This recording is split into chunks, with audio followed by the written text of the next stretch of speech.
Terre de Café, c'est une histoire qui commence en 2009 et on a voulu avoir une approche sur le café, une approche fine et contemporaine. Alors, il y a deux manières de travailler.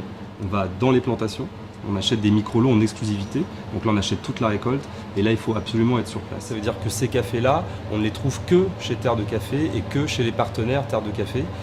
Donc voilà ce que c'est qu'un micro-lot exclusif. Il y a une autre manière de travailler, c'est qu'on goûte. On a des agents, on travaille avec un importateur qui a des agents dans chaque pays producteur et on goûte régulièrement des lots de café.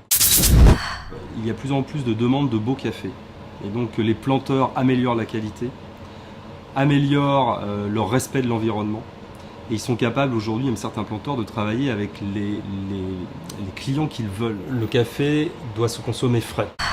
Donc nous on torréfie une fois par semaine de manière à ce que les cafés qu'on a en boutique ou qu'on livre chez nos partenaires aient au maximum une semaine de torréfaction. Tout ça c'est un métier de précision, donc des protocoles ont été mis en place et même quand c'est pas moi qui torréfie les cafés, l'opérateur sait exactement reproduire le protocole qui a été mis en place pour chaque type de café.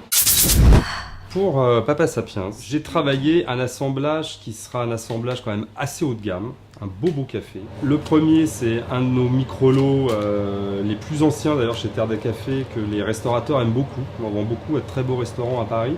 C'est l'Éthiopie Mocha Yeti. Donc ce café, on va donner la charpente, on va donner la colonne vertébrale du blend, du mélange.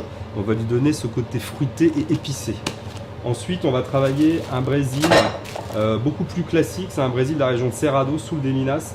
Là, on va donner de la matière au café, on va lui donner ce qu'on appelle le corps, de l'épaisseur. Et ensuite, on finira par une petite touche d'un café qu'on aime bien, qui est l'Inde Malabar moussonné. Donc l'Inde, pays d'origine, Malabar, la région, donc sud de l'Inde, et moussonné parce qu'il est fermenté, séché au vent de la mousson. Ce qui donne un boisé, une petite touche d'amande fraîche, une petite amertume qui peut constituer la fin de bouche et venir équilibrer, je dirais, et donner de la personnalité au tout.